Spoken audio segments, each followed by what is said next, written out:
It was supposed to be our first wedding anniversary. I couldn't get through to my husband at all. He told me his business was hanging by a thread, that he'd be pulling an all-nighter at the office to save it. Yet then the next morning, I watched him walk out of a hotel locked in a kiss with his assistant Lillian. So that supposed do-or-die work crisis was just him tangled up in a hotel bed with another woman. I froze on the spot, rooted to the ground for ages before my mind finally clicked into place. None of this felt real. For the sake of our marriage, I had to go ask Evan face for face. Deep down, I was still clinging to the foolish hope that this was all just some terrible misunderstanding. I rushed into the company, wanting to see Evan, but Lillian blocked me. Sophia, you're 10 minutes late. Move aside, I need to see Evan. I reached out to push Lillian's shoulder. Lillian, however, stumbled backward on purpose and let the folges slip from her grasp. The folges fell to the ground, documents scattering everywhere.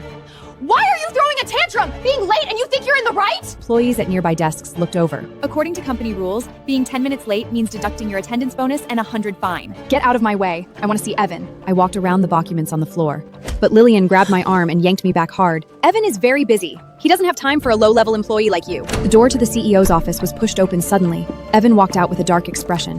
What's all the noise about? Lillian immediately let go, quickly walked to Evan's side. Evan, Sophia was late. I enforced the rules. Not only did she push me, but she also destroyed client documents. I looked at Evan, a glimmer of hope in my eyes. I wished it really was all a misunderstanding. Evan, last night you— Sophia, you've really let me down. Hearing Evan's words, I was stunned. Lillian represents my authority. You messed up. And now you're stirring up trouble in the office? You believe her? You didn't even ask me. I saw it very clearly. You dropped those files on the floor.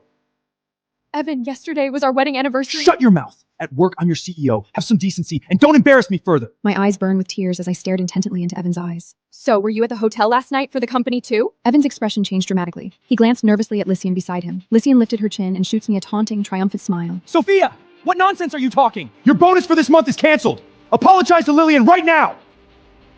Apologize? That's exactly what I said.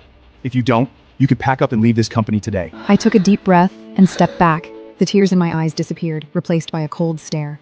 I'd hidden my identity as the heiress to the Keating fortune, and quietly poured my family's resources into building his company to protect his pride. All I'd gotten in return was endless humiliation, handed to me by him and his mistress. Evan, are you sure you want to drive me away for her?